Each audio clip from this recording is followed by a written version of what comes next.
Bonjour, bienvenue sur la Voix de Morgane, j'espère que vous allez bien.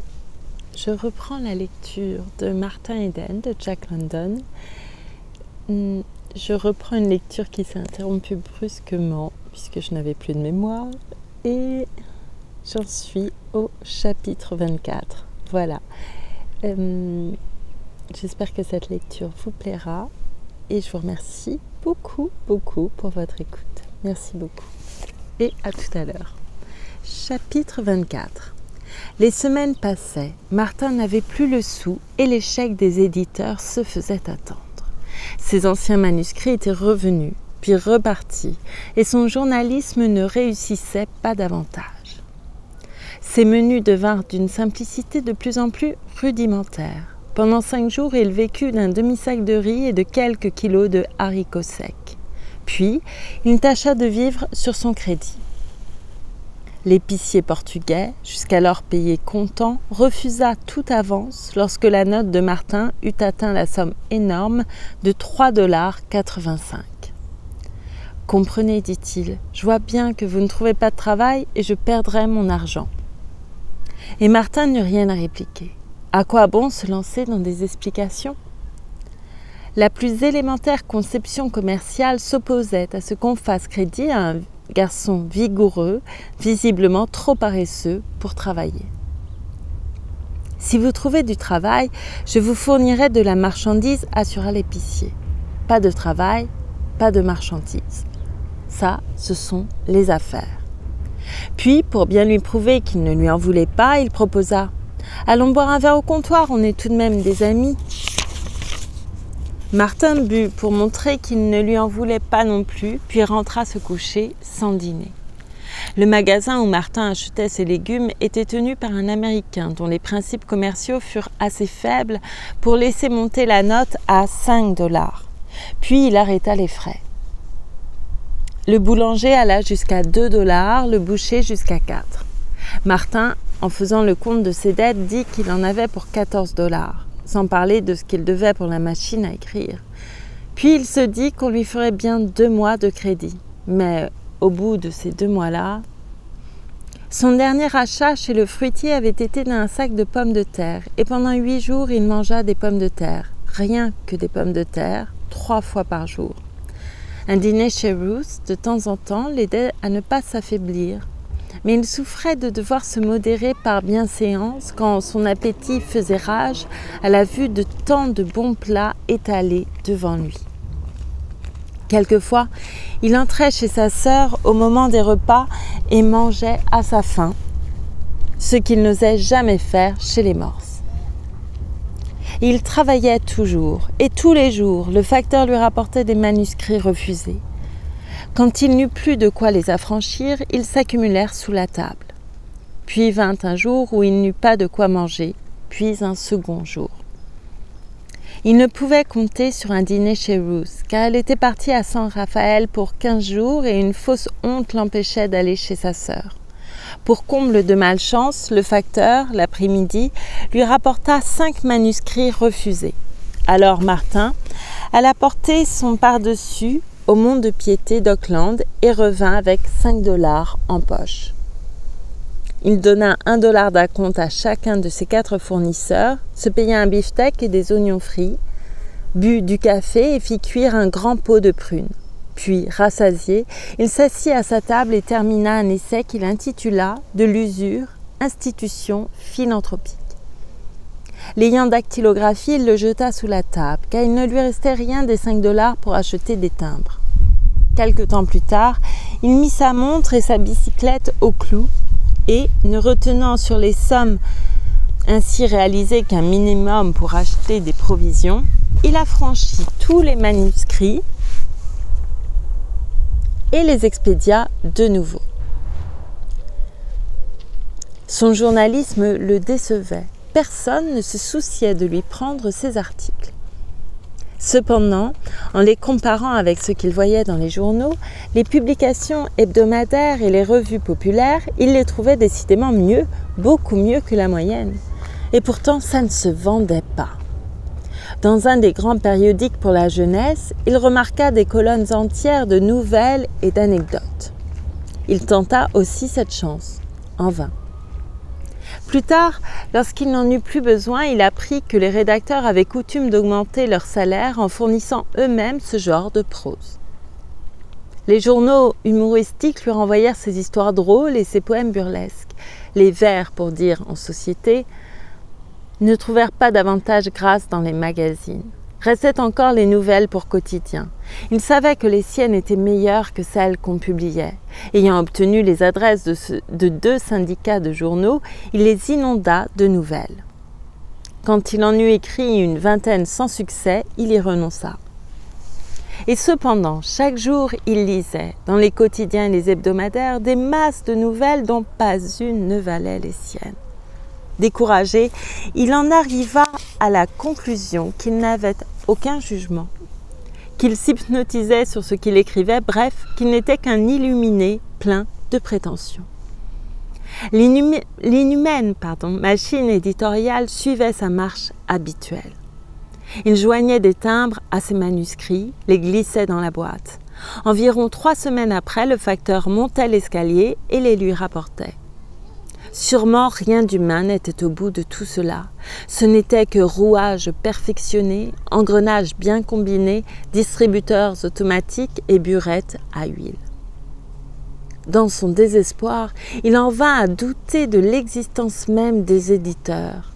Jamais un seul ne lui avait donné signe de vie.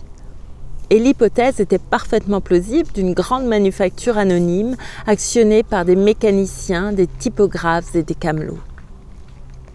Les heures qu'il passait avec Ruth étaient les seules heureuses.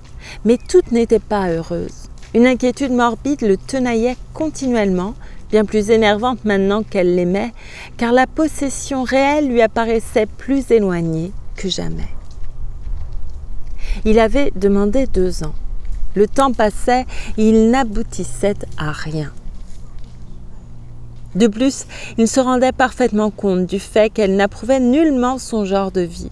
Ce n'était pas du ressentiment, car elle avait une nature trop douce, mais elle était déçue de voir que cet homme qu'elle avait décidé de modeler à sa guise refusait de se laisser faire. Jusqu'à un certain point, il s'était prêté à ce remaniement, puis soudain buté, il avait refusé d'être formé à l'image de M. Butler ou de M. Morse. Ce qui était grand, puissant, original en lui, elle ne le voyait pas, ou pire, elle ne le comprenait pas. Cet homme d'une matière intellectuelle si souple, qu'il était capable, lui si grand, de vivre dans n'importe quel trou de souris, elle le jugeait borné, parce qu'elle ne pouvait le forcer à vivre dans son trou de souris à elle, le seul qu'elle connût. Elle était incapable de suivre les envolées de son esprit et, quand son cerveau dépassait le sien, il lui semblait fou, tout simplement. Jamais elle n'avait été surpassée par personne. Son père, sa mère, ses frères et Aulnay étaient à son niveau. Donc, puisqu'elle ne pouvait suivre Martin, le fautif, c'était lui. Toujours l'éternelle comédie de l'insulaire voulant faire la loi à l'univers entier. « Vous n'aimez que les valeurs bien établies, lui dit-il un jour, au milieu d'une discussion sur Pabst et Wonderwater. Je vous l'accorde, ce sont les 2 critiques les plus avancées des États-Unis. Tous les maîtres d'école du pays regardent Wonderwater comme le souverain maître de la critique. J'ai lu sa prose et elle me semble le sommet de la stupidité satisfaite. Ce n'est qu'un pompeux soporifique, comme dit Gelett Burgess, et Pabst ne vaut pas mieux. Son Hemlock Moses, en revanche, est admirablement écrit, pas une virgule n'y manque. Et le diapason en est si élevé, si superlativement sublime, c'est le critique le mieux payé des États-Unis. Seulement, grand Dieu, ce n'est pas un critique du tout. En Angleterre, ils font mieux. Mais voilà, ils connaissent leur public et le flattent magnifiquement, avec une parfaite sérénité et une moralité à toute épreuve. Leur revue me rappelle un dimanche à Londres. Ils sont les porte-voix du populaire. Ils soutiennent vos professeurs d'anglais et vos professeurs d'anglais les soutiennent. Il n'y a pas une idée originale dans leurs ouvrages et ils ne connaissent que la chose conventionnelle et bien établie. En fait, c'est eux, la chose établie. Leur pauvre cerveau est aussi fortement frappé par les idées conventionnelles que l'est le mouton par la marque du troupeau. Et leur fonction consiste à mettre le grappin sur tous les jeunes universitaires, à en chasser soigneusement tout ce qu'ils peuvent avoir d'original dans le cerveau et à les marquer du sceau des valeurs établies. Je crois être plus près de la vérité, répondit Ruth, en m'en tenant aux valeurs établies, que vous avec votre rage iconoclaste pareille à celle des sauvages des îles de l'archipel. Ce sont les missionnaires qui ont brisé les images, répliqua-t-il en riant. Malheureusement, tous les missionnaires sont partis chez les païens, de sorte qu'il n'en reste plus chez nous pour briser ces vieilles idoles, M. Wonderwater et M. Praps. Vous oubliez les professeurs des universités, ajouta-t-elle. Il secoua la tête avec emphase. Non, il faut laisser vivre les professeurs de sciences, ils sont vraiment grands. Mais ce serait vraiment une bonne œuvre d'exterminer 99% des professeurs de littérature anglaise à cervelle de perroquet. Jugement sévère, mais qui, pour Ruth, était véritablement blasphématoire. Elle ne pouvait s'empêcher de comparer les professeurs, délicats, doctes, bien habillés, parlant d'une voix modulée, respirant la culture la plus raffinée, avec cet indescriptible jeune homme qu'elle aimait pourtant, toujours un peu débraillé, dont les gros muscles révélaient le passé vulgaire et qui s'excitait en parlant, exagérait tout et s'emballait à la moindre contradiction. Et puis eux, au moins, gagnaient largement leur vie. Tandis que lui n'était pas capable de gagner un penny. Elle ne jugeait pas les arguments de Martin d'après ses paroles. Elle estimait simplement, inconsciemment, il est vrai, que ses arguments étaient faux. Les professeurs avaient raison parce qu'ils avaient réussi. Martin avait tort parce qu'il échouait. Pour parler comme lui, ils étaient quelque chose et lui n'était rien.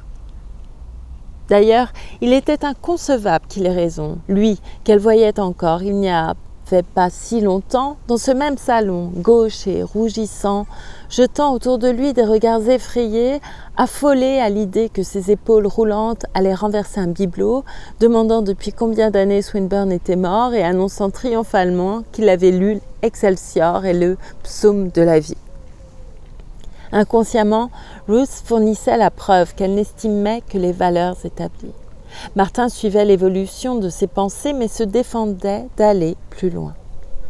Il ne l'aimait pas pour l'opinion qu'elle avait de Praps, de Wonderwater et des professeurs de littérature anglaise, et il se convainquit de plus en plus qu'il possédait des capacités cérébrales, une envolée philosophique qu'elle ne pourrait jamais comprendre, ni même entrevoir.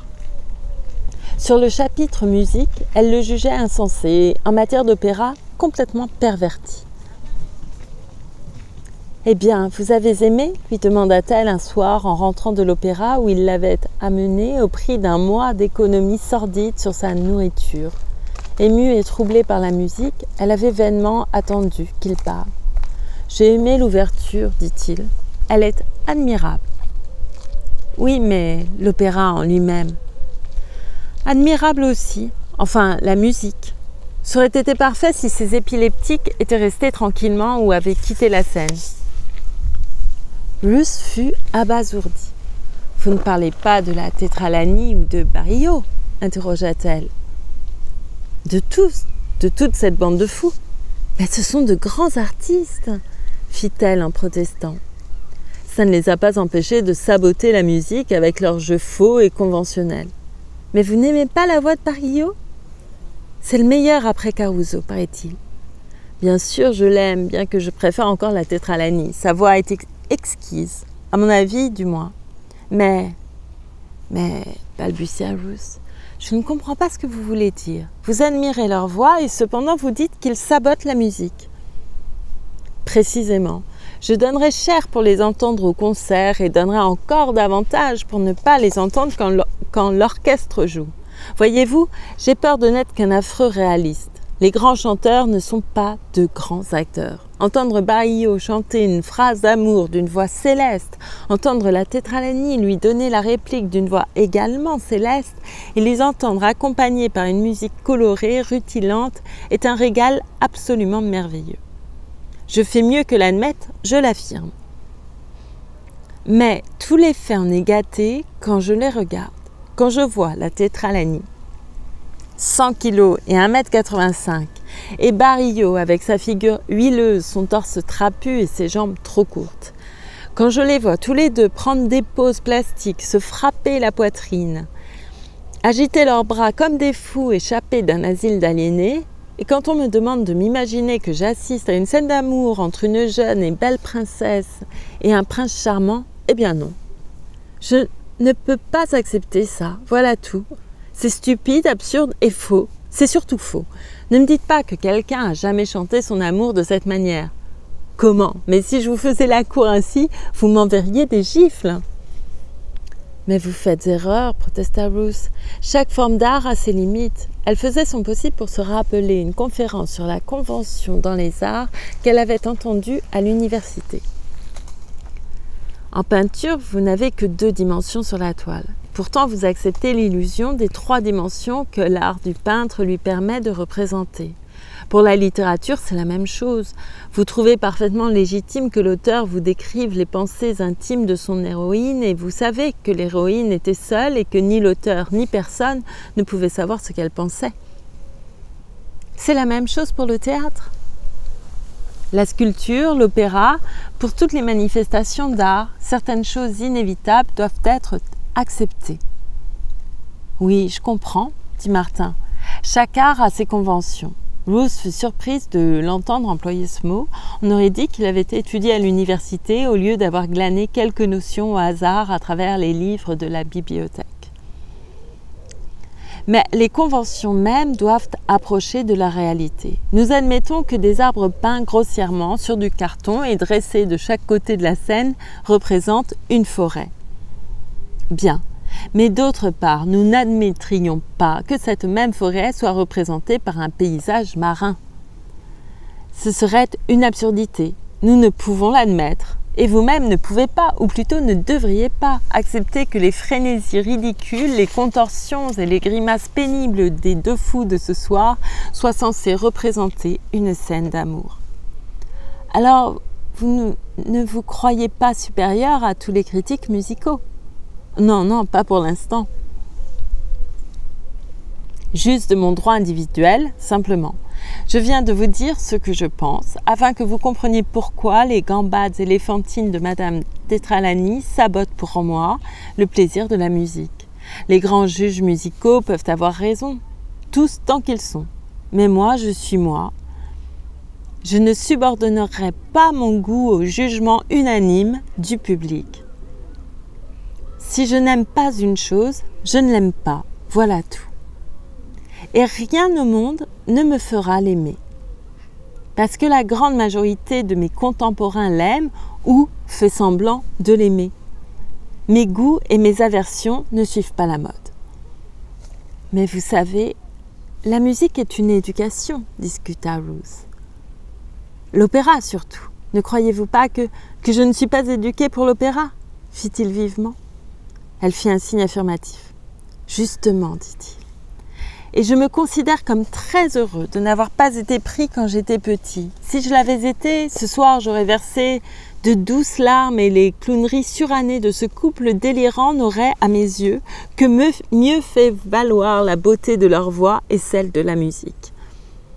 Vous avez raison. Oui, ce n'est qu'une affaire d'éducation.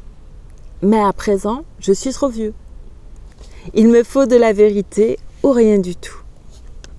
Une illusion qui n'est qu'une parodie est un mensonge, tout simplement. Et c'est l'effet que me produit le grand opéra, quand le petit Barrio, subitement enragé, s'évertue à écraser contre sa poitrine la volumineuse Tétralanie, également enragée, et lui hurle à l'oreille combien il l'adore. Une fois de plus, Ruth le condamna au nom des préjugés et de sa foi dans les valeurs établies. Pourquoi aurait-il eu raison contre les gens cultivés? Ses discours et ses pensées ne lui produisaient aucune impression. Elle avait trop le respect des opinions officiellement accréditées pour avoir la moindre sympathie pour les idées révolutionnaires. De tout temps, la musique et l'opéra lui avaient plu comme il plaisait à son entourage. De quel droit Martin Eden, à peine sorti des ragtime et des chansons populaires, s'érigeait-il en juge de la musique de son monde à elle? Tout en marchant à côté de lui, elle s'énervait et se sentait vaguement blessée dans son orgueil. Même en faisant appel à toute son indulgence, elle considérait sa profession de foi comme un caprice d'assez mauvais goût, une gaminerie un peu déplacée. Mais quand, devant sa porte, il la prit avec tendresse dans ses bras et l'embrassa amoureusement, elle oublia tout. Et plus tard, dans son lit, sans pouvoir trouver le sommeil, elle se demanda avec étonnement, ainsi qu'elle se l'était souvent demandé depuis quelque temps, comment elle avait pu aimer un homme aussi étrange et comment elle l'aimait malgré l'opposition de ses parents. Le lendemain, Martin Eden, laissant de côté le journalisme, se mit, encore tout bouillant de sa discussion de la veille, à un essai qu'il intitula « La philosophie de l'illusion » et le termina d'une traite.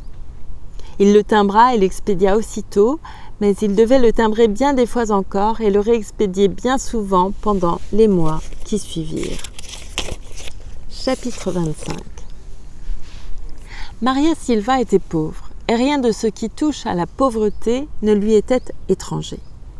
Pour Ruth, être pauvre signifiait simplement un genre d'existence dépourvue d'agrément. C'était tout ce qu'elle connaissait de ce sujet.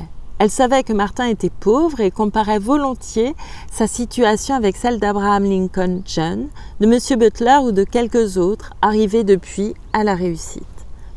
D'ailleurs, tout en pensant que la pauvreté n'avait rien de réjouissant, elle avait la conviction bien bourgeoise qu'elle est salutaire et constitue un coup de fouet excellent pour faire arriver tout homme qui n'est pas irrémédiablement esclave. D'apprendre que Martin était si pauvre qu'il avait engagé sa montre et son pardessus ne la troubla donc pas. Elle considérait même ce fait comme assez satisfaisant, car elle pensait que tôt ou tard, il en aurait assez de cette situation et se déciderait à abandonner la littérature. Jamais elle n'avait deviné la faim sur le visage de Martin, dont les joues se creusaient davantage tous les jours. Elle remarquait au contraire le changement avec satisfaction. Il lui semblait plus affiné. Il perdait un peu de cette animalité vigoureuse qui l'attirait et qu'elle détestait. Quelquefois, quand ses yeux brillaient d'un éclat plus fiévreux, elle s'en réjouissait. Elle le trouvait plus semblable à un savant ou à un poète, ce qu'au fond elle aurait aimé qu'il fût. Mais Maria Silva vit autre chose dans les joues creuses et les yeux fiévreux de son locataire et notait les changements de jour en jour, selon les alternatives de sa bourse. Elle le voyait partir avec son pardessus, puis revenir sans lui, bien que le temps fût aigre et mordant.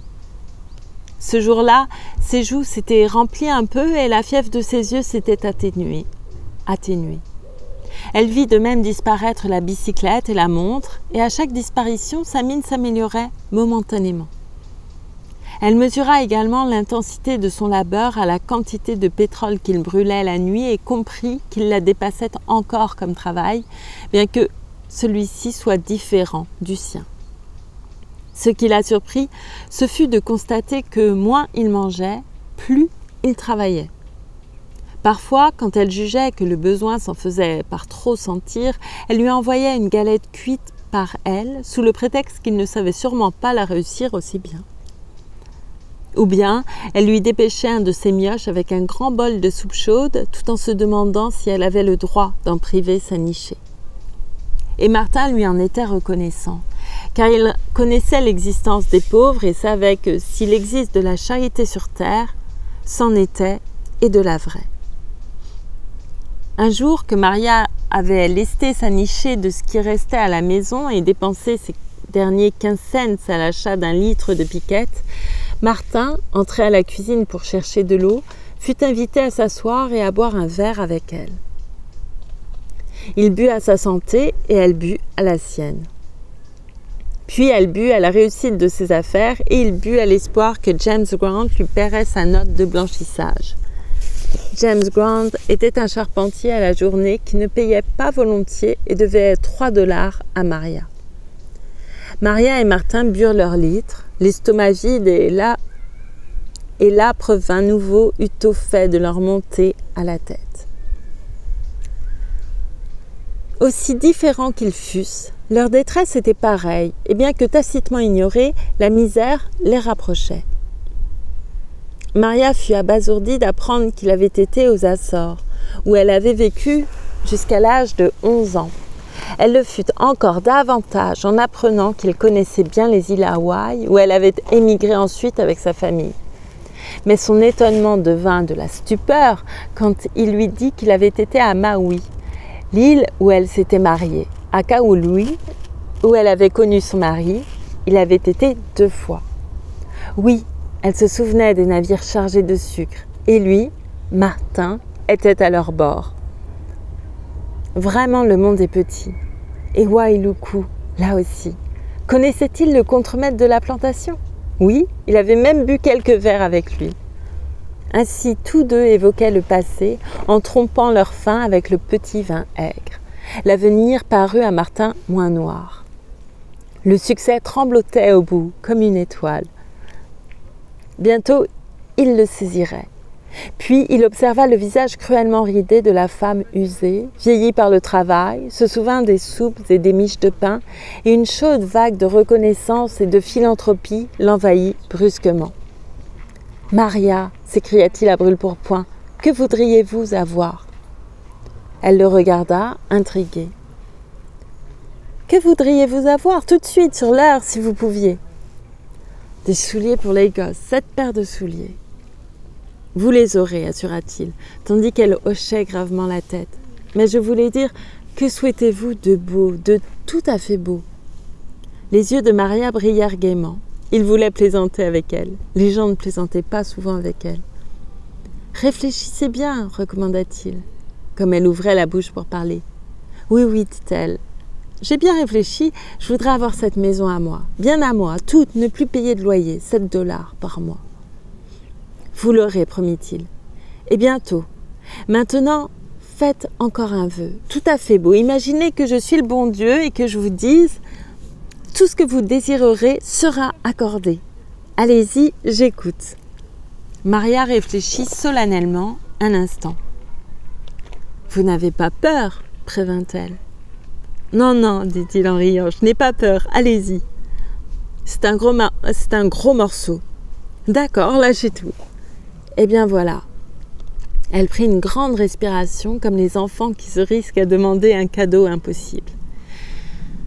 J'aimerais avoir une ferme, une grande ferme, beaucoup de vaches, un grand terrain, beaucoup d'herbage.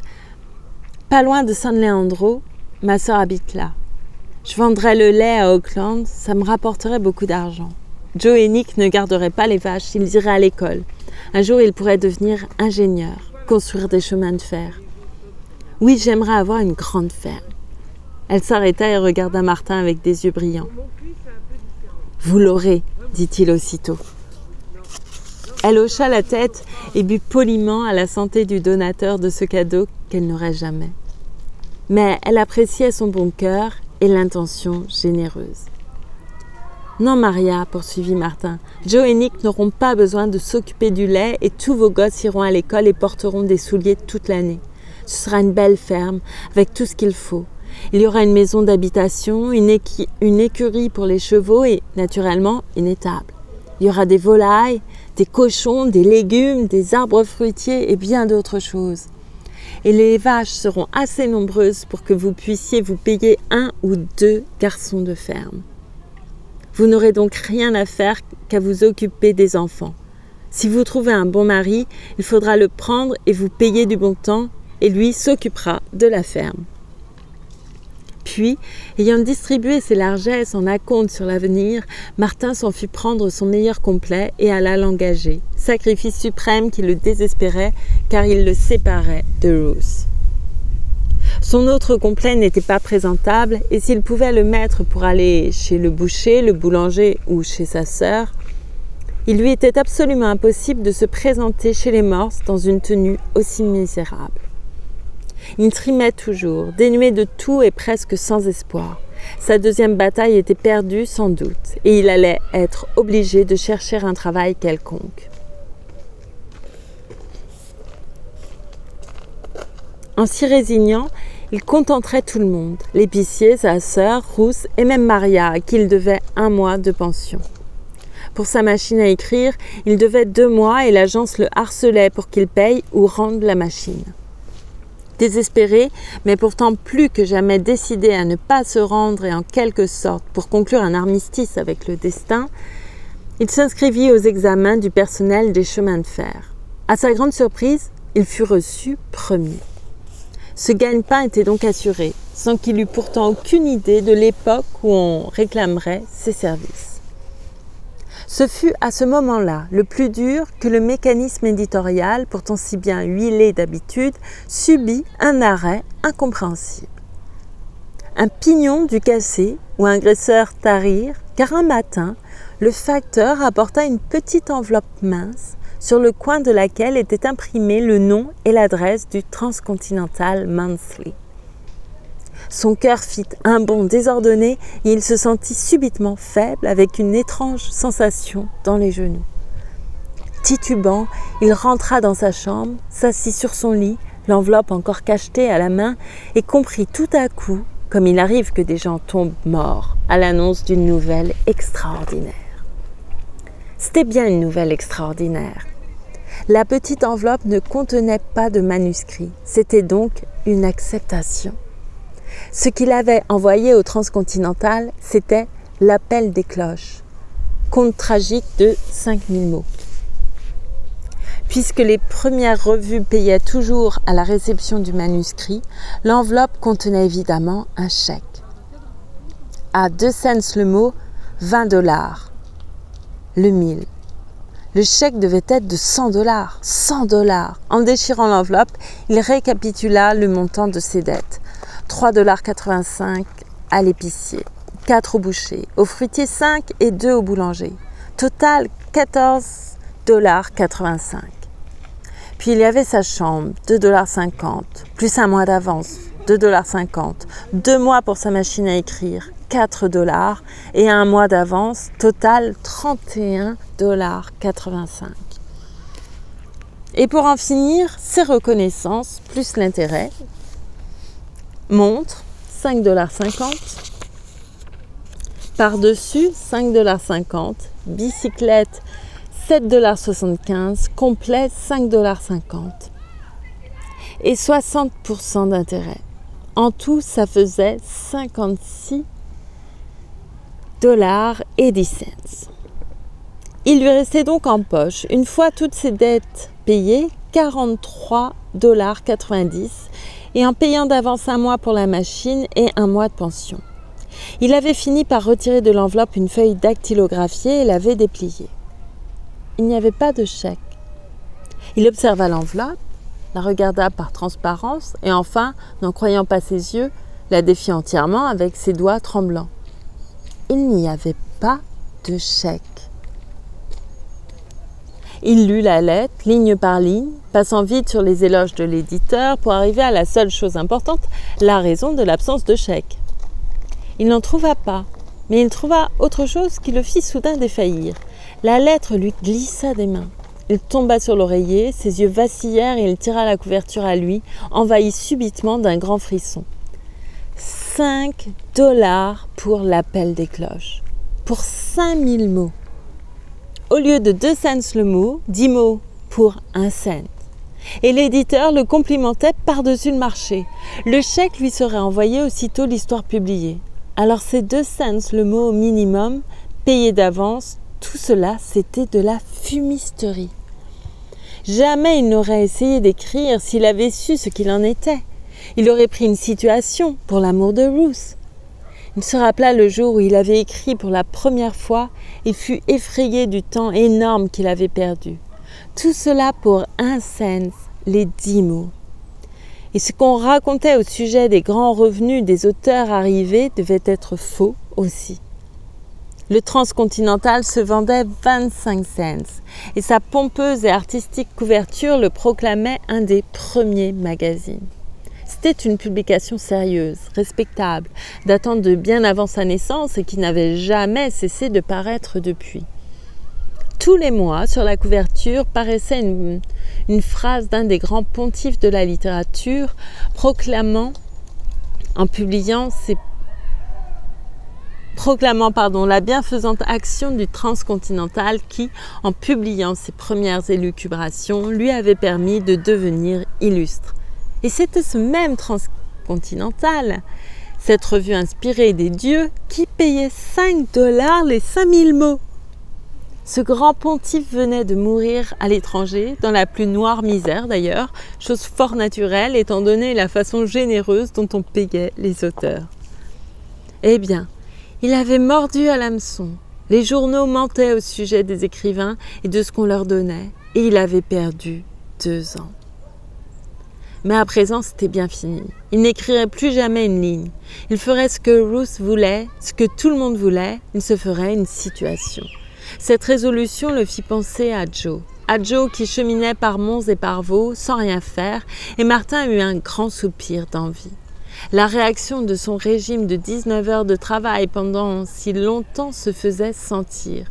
Seulement voilà, Joe n'était pas amoureux et s'il mangeait le pain du cheminot, cela ne regardait que lui. Lui, Martin, avait un but et il travaillerait en vue de ce but.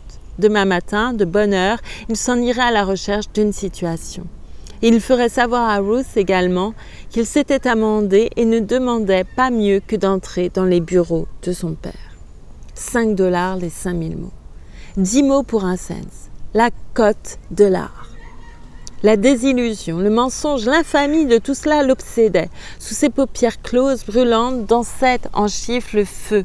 Les 3,85 $ qu'il devait à l'épicier. Il frissonna et s'aperçut que ses os lui faisaient mal. Ses reins aussi. Il avait mal au front, à la nuque, au cerveau. Sa tête lui semblait enfler démesurément et la douleur du front devenait intolérable. Et toujours sous ses paupières dansaient les inexorables 3,85 $. Il ouvrit les yeux pour leur échapper, mais la lumière blanche lui fit si mal qu'il dut les refermer. 5 $ pour 1000 mots. 10 mots pour un cent. Ressassait son cerveau. Il ne pouvait pas plus échapper à cette pensée qu'il ne pouvait effacer ces 3,85 $. Puis le chiffre changea et il vit que 2 $ s'inscrivaient à la place. Ah oui, le boulanger. Puis apparurent 2,50 $ et il se demanda ce que c'était, comme si c'était une question de vie ou de mort. Il devait ces 2,50 $ à quelqu'un, mais à qui? Il chercha péniblement, fouillant tous les recoins de son cerveau, en vain. Tout d'un coup, le problème se résolut. Maria Silva. Ah, Maria Silva. Soulagé, il crut pouvoir se reposer. Mais non, sous ses paupières, les 2,50 $ avaient fait place à 8 $. Qu'était-ce encore? Il lui fallait faire le tour de son cerveau exténué et trouver. Il ne sut pas la durée de ses angoisses, mais après un temps qui lui sembla démesuré, un coup frappé à la porte le fit revenir à lui. Maria lui demandait s'il était malade. Il répondit d'une voix sourde qu'il ne reconnut pas, qu'il faisait insomme. L'obscurité de la chambre le surprit. Il faisait donc nuit. Il avait reçu la lettre à 2 heures de l'après-midi. Il se rendit compte qu'il était malade. Bientôt, les 8 $ se remirent à danser devant ses yeux fermés. Il fut repris par le torturant esclavage des chiffres. Mais rusant rageusement avec lui-même, il se défendait de chercher à travers son cerveau. Pourquoi faire? Il n'avait été qu'un idiot. Il eut la sensation de manœuvrer un levier et son cerveau se mit à tourner autour de lui. C'était une monstrueuse roue de la fortune, un manège de la mémoire, sphère vertigineuse de la sagesse. Ça tournait de plus en plus vite. Puis il fut happé par le tourbillon et rejeté, tournoya dans un gouffre noir. Tout naturellement, il se retrouva devant un cylindre avec un monceau de manchettes amidonnées. Mais à mesure qu'il les cylindrait, les chiffres y apparaissaient. Une nouvelle façon de marquer le linge, se dit-il. Mais en regardant de plus près, il vit 3,85 $ inscrits sur une manchette. Il se souvint alors que c'était la note de l'épicier. Ce qu'il s'imaginait cylindré, c'était les notes de ses fournisseurs. Une idée lumineuse lui vint alors. Il allait jeter les notes par terre, ce qui lui éviterait de les payer. Mais à mesure que les manchettes rageusement chiffonnées jonchaient le sol sale, leur tas s'élevait de plus en plus, et bien que chaque note ait une centaine de duplicata, une seule frappait son regard, une de 2,50 $. Celle de Maria. Brave Maria. Ça signifiait évidemment qu'elle attendait pour le paiement. Il décida généreusement qu'elle serait la seule à être payée. Il se mit donc à chercher sa note dans le tas. Il cherchait depuis un temps infini, quand le patron de l'hôtel, le gros Hollandais, entra. Sa figure grasse grimaçait de colère et il hurla d'une voix de stentor. « Je retiendrai le prix de ces manchettes sur vos gages. » La pile de manchettes montait toujours. C'était une montagne à présent. Et Martin comprit qu'il lui faudrait travailler 1 millier d'années pour les piller. Eh bien, il ne lui restait donc qu'à tuer le patron et à brûler la blanchisserie. Mais le gros Hollandais, prévenant son intention, le saisit par la peau du cou et le fit voler à travers la pièce. Il le lança sur la table à repasser contre le fourneau, le cylindre, le précipita dans la laverie, à travers le séchoir et la lessiveuse. Martin fut secoué, à en ébranler ses dents, à lui faire douloureusement tourner la tête, et il s'étonna de la vigueur de ce gros Hollandais. Et il se retrouva devant le cylindre, recevant cette fois les manchettes que le rédacteur d'une revue introduisait de l'autre côté. Chaque manchette était un chèque. Martin les inspectait tous anxieusement, mais ils étaient tous en blanc. Pendant 1 million d'années environ, il resta là, sans oser s'en aller, de peur de manquer le seul chèque qui fut rempli. Enfin, il y en eut un. Avec des doigts tremblants, il le regarda au jour. Il était de 5 $. « Ha ha !» ricana l'éditeur de l'autre côté du cylindre. « Bien, dit Martin, je vais vous tuer. » Il alla chercher la hache dans la laverie et trouva Joe qui en pesait des manuscrits. Il essaya de l'en empêcher, puis leva sur lui la hache. Mais l'arme resta suspendue en l'air et Martin se retrouva dans l'autre pièce au milieu d'une tourmente de neige. Mais non, ce n'était pas de la neige, mais de formidables chèques dont le moindre était de 100 $. Il se mit en devoir de les trier par paquets de 100 qu'il ficela solidement. Ensuite, en levant les yeux, il vit Joe, debout devant lui, qui jonglait avec des fers à repasser, des chemises et des manuscrits. Parfois, il prenait une liasse de chèques et l'ajoutait au tourbillon de linge et de papier qui traversait le toit et s'envolait vers le ciel. Martin leva sur lui la hache, mais Joe la saisit et l'ajouta au tourbillon. Puis il cueillit Martin et l'y ajouta également. Martin s'envola à travers le toit, s'agrippa à un monceau de manuscrits, retomba à terre avec, fut lancé à nouveau en l'air, retomba et ainsi de suite, tandis qu'une voix enfantine chantait « Valse avec moi, Willy, encore, encore, encore !» Il finit par remettre la main sur la hache, au beau milieu du tourbillon neigeux de chèques, de linge et de manuscrits, et se prépara à tuer Joe, aussitôt qu'il retomberait à terre. Mais cette consolation lui fut refusée, car il eut, vers 2 heures du matin, la visite de Maria. À travers la mince cloison, elle avait entendu ses gémissements. Elle le réchauffa avec des fers chauds et posa des linges mouillés sur son front brûlant.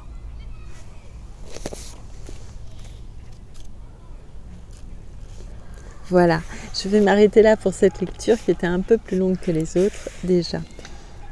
Je vous remercie beaucoup pour votre écoute. J'espère que ça vous aura plu. Et je vous dis à très bientôt pour la prochaine. Merci infiniment. Merci.